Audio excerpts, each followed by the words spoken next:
प्यार बा और आप सबके बदौलत ही हम बानी। अगर हम में कोनो प्रकार के त्रुटि होके, ऐसा हमारे से कोनो गलती भइल होके, आप सब क्षमा करब।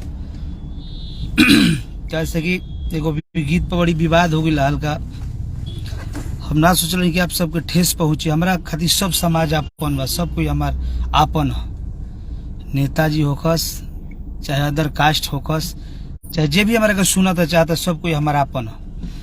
अपने से गलती होला, मान ली कि पहले बहुत सारे कलाकार लोग गौले रहे राजनीतिक पर गाना, तो हमरो से गवा गई ना बोला। आज तक ऐसा कोनो गाना से हमारा ठेस आप सबके नीचे पहुंचल।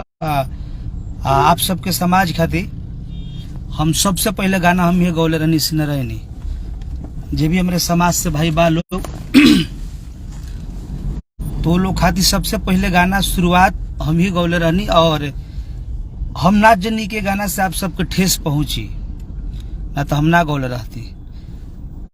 ठीक बा, भले आप सब गाड़ी हमारे बहन माई के देतनी, वो सब नाराज नहीं कि हम गलती के ओकरा के हम अपन क्षमा मांगतनी कि हम गाना डिलीट कर लेनी। और हम ना जनी कि आप सबका इतना बड़ा ठेस पहुंची। हमरा खातिर सब पार्टी, सब लोग, सब कास्ट के लोग हमरा के प्यार करेला, और वही लोग के बदौलत हम बानी।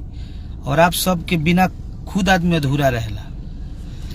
तो क्षमा करब सबे, और दिल पर ना लेवे कोई।